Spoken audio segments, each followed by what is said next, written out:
everyone to stand up and to give me your name, your organization, and what you hope to gain out of the training today.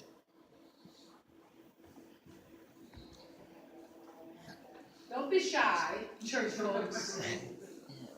Morning. You're gonna My have to name do is this. Mary Volta, and I'm with Bronx Christian Fellowship, and I hope to give my understanding of human trafficking and how I could advocate on behalf of those who are human trafficking and help out. Yes, Thank you. Good morning. My name is Samuel Brooms. I'm from Bremer Christian Center. I'm a foreign missions director for my church, and I'm here to gather more information to share with not only my church but with the community, so I can combat all this stuff that's going on. Because I'm a father of two, and I want to be able prepared, for what's going on. That I can be ahead of the game, to make sure that my kids and other kids are safe in the community. Thank you. I'm Juanita. I'm from England. I'm a licensed attorney in the state of New York. I was in the Philippines for 6 weeks back in August and September, working with children who are victims of anti-trafficking. I now really feel the passion and just the desire to help in a big way. I really have a heart for the Philippines. I'd like to move there eventually. So I'm just here to learn more because I want to raise awareness. What's your name again? Juanita Headley. Oh, Juanita. Nice to meet you. My dream is to open a non-profit restaurant here in the US, a non-profit restaurant in the Philippines, to open an orphanage, to open a school. This is just my dream, my passion, and I was just there in August, and it's like God just kind of like opened all these doors. It's a privilege to be here today. So yeah, I just want to learn more. And because I'm a lawyer, that means I can go to certain places most people can't. So to raise awareness, lawyers make lots of money. My dream is to make a lot of money and give it away. So that's it. Thank you. Hold Juanita. this. Hold on. Hi, I'm Grace Lavaglio, and I represent St. Lucy's Catholic Church on Mason Bronxwood. I'm also representing the Allerton Barnes Block Association, the Bronx Park East Community Association, and the Kruger Maze Block Association, Allerton International Merchants Association, and some other things. I'm also a grandmother.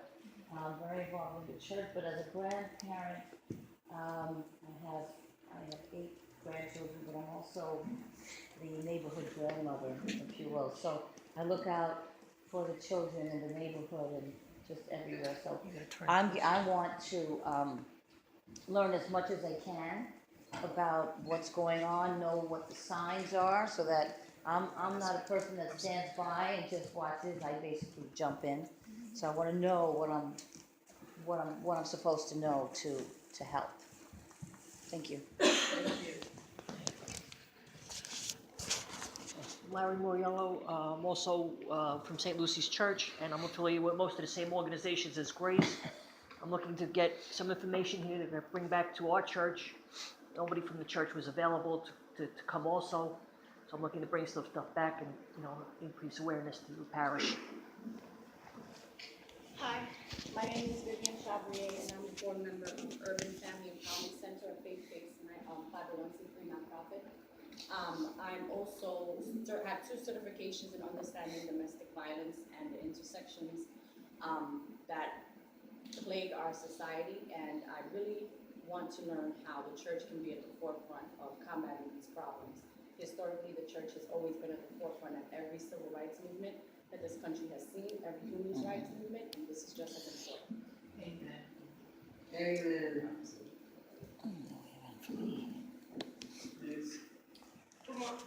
Good morning. My name is Luan Lawson, and I'm from the Greater Universal Baptist Church, which is located in the South Bronx. And I came, what I would like to learn is lift my awareness so I can share with some of the members of my church. Also, people realize that, we should realize that domestic violence is not just physical, it's mentally, emotionally, socially.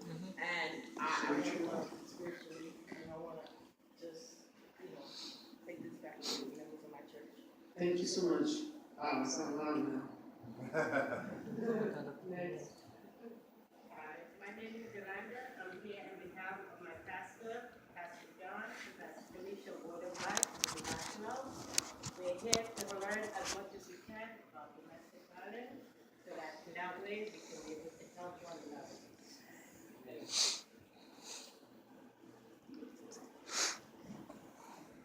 my name is Reverend Daniel Dupree. I'm the pastor of the Greater Universal Baptist Church in the Bronx. And I also serve as a adjunct professor at Host of Community College. And in my pastoral role, I am working with the children, very much concerned about stopping domestic violence. Yes. At every level. Amen. Thank you. I'm Joyce Henry. I'm from the Riverbank International Church of Classic We just come to know about all I have to deliver about this domestic violence. Amen. Amen. Hi, my name is Thomas Usler. I'm founder and director of Freedom Ladder, an organization dedicated to protecting children, educating them about human trafficking, and giving them proven tools to protect themselves. We use popular entertainment like... He's gonna make an announcement later. And we... No, really, he really is scheduled to make an announcement later, yeah. I was lucky enough to be at Word of Life just a few months ago to do a workshop with Pastor John. Absolutely. He's got great stuff. I can't wait to, you'll have more time to share. Thank you, Thomas. Good morning, my name is Yolanda Torello. I'm from New York State Office of Children and Family Services. I'm a youth counselor there, and it was brought to my attention by my manager, who has a passion for human trafficking, and so I know knowledge is power, and I just want to be educated and informed. Thank you. Michael Clark, I'm director of visiting family, but just let you know, Verizon has 200,000 employees. On every computer, we're highlighting domestic violence. Oh. Awareness. Wow. Wonderful, thank you. Excellent. I got a Verizon spokesman in the house. I don't speak for my wife. Winston, Mike. Hi. Hi, I'm Colette Brown from Bronx Bethany Marriage Ministry. So I'm here to find out about how to get information to support couples and to save marriages when they're going through domestic violence. Thank you. Hi, I'm Deborah P. Johnson. I am a social worker. I recently worked in Indonesia for 9 months at an organization that combat crimes against children, specifically child sexualism. And so my world has changed because my lens and the way I view life here has definitely been transformed. But I'm here specifically to build new networks, to learn more, and to figure out how, as a church, we can really be the leaders in this. So I'm excited that this is happening at my home church. And it's perfect timing. Wonderful. Thank you so much. Pastor Andy. Good morning. Good morning. Pastor Andy, one of the associate pastors here, so we want to certainly welcome you to Bronx Bethany. Just recognize you and trust that we will have an engaging time today. Apart from that, I am certainly engaged in this whole aspect of domestic violence.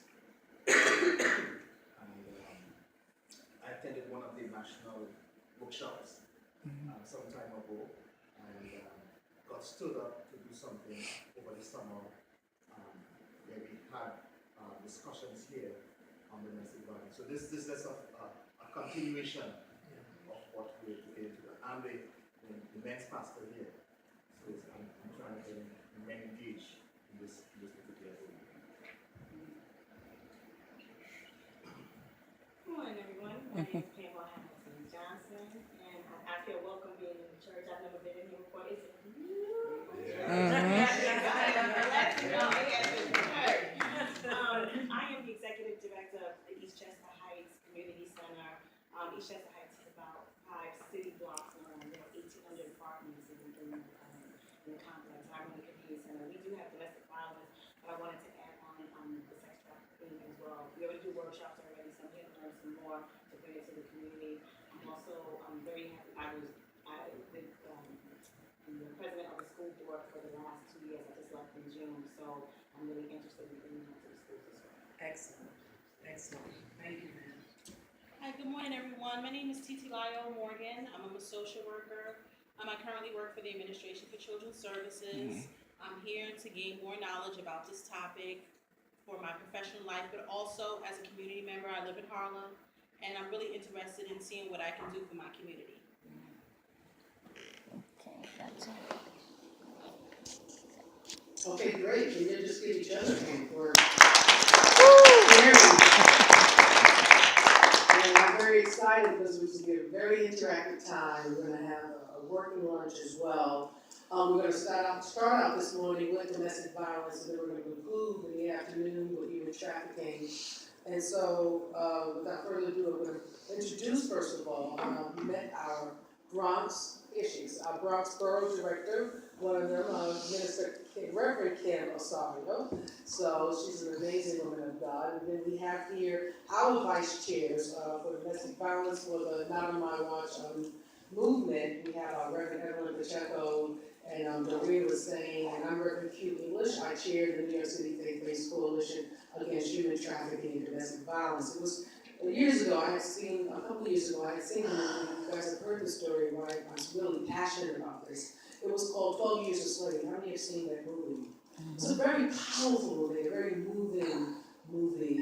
But there was one particular scene where the gentleman is hanging, and they created this scene that lasted forever. It was the director just, while he was grasping for breath and trying to keep his toes touching the ground so he wouldn't die. And even though that was quite a moving and heart-wrenching scene, what really caught my attention was what was happening while he was yet hanging. The mothers were cooking, the children were playing, and the fathers were working. While he was yet hanging, the mothers were cooking, the children were playing, and the fathers were working while he was yet hanging. It was business as usual while our children are dying, while these atrocities are taking lives. It was business as usual. Why? Because most of us say, well, that's how it's always been. But we want to raise up the revolutionist in you that says that may be how it's always been, but that's not how it's going to stay. Amen. And that's what's changing. So it's not business as usual. It's not that's how it's always been. It's God is raising up watchmen on the wall. That's why we created this Not On My Watch movement, that we're not going to allow it. While it's within our power to do something, we're going to do something. And not just meet about it, and not just talk about it, but be about it. We need to be more intentionally people of action. We need to act like Nike and just do it. And so for me, it's about learning, being empowered, and taking it and running with it. Without a vision, you can prepare. So, write the vision, make it plain, so if you read it, you can run. You can't run. You can't run if it's not written and if you don't cast a vision. So this is where we're starting. We're casting vision, we have things in writing that we're going to give to you, and you're going to run with it. And we want to see you duplicate this. And that's why some have come up to me and said, can you come and bring this whole piece to our house of worship? Absolutely. We want to empower your entire house of worship, but we want to empower you so you can empower others. So this is more of the train the trainer piece, because people are saying, while we know these things are going on, what can I do as an individual, as a house of worship, right? As an organization, what can we do? What more can we do? So you're going to leave here with those practical tools in addition to the alarming stats that surround us. I do believe that we have the power within us. And as faith leaders, it's important that we are in the front of these things. For me, faith takes the lead. Because when Jesus walked the earth, he took the lead in caring, in ministering, and being there for the least of these. He did, I'm preaching to a choir. So we need to be able to do the same thing. We need to take the lead. So I love being a part of other organizations that may not be faith-based and sitting at their table and collaborating, but it's another thing when we're leading as faith people and bringing others to our table. right? Because we're gonna see it a little bit deeper. We're gonna recognize the spiritual implications. We recognize, that we wrestle not against flesh and blood, but against wickedness in high places. We recognize this is a spiritual battle to destroy our children and the generations to come up behind them. A lot of it is rooted in poverty and homelessness, etc. So we recognize some things beyond what's in black and white, evidence-based studies, case studies, etc., degrees and PhDs and ADDs, all that stuff. We recognize that there's something far more demonic behind it, and but God has empowered us as His leaders to combat it effectively. So when you leave here, you will be equipped. You will know more. Some of you are saying, you may have things that you already know, but we pray that now you can really implement some things when you leave this place. So when you leave here, your house of worship is going to be at the very least set up as a referral center. Because some of us don't have tons of counselors in the church that can do A, B, and C, but everyone, after knowing the signs, can know who to refer them to. Right? So when you leave here, our mission, we already have almost 200 churches on board, is to create another 100 churches in our 5-day tour throughout from all 5 boroughs that will be set up as non-online watch referral centers. And we're going to give you the tools to do that. So we're going to get right into our domestic violence training. I'm so excited about having 2 extraordinary people that have been doing this for quite a while. And I'm going to bring them up one after the other. So the first person you're going to hear from will be Reverend Evelyn Pacheco, our vice chair, followed by Doreen Slater. Can we give Evelyn a hand shake?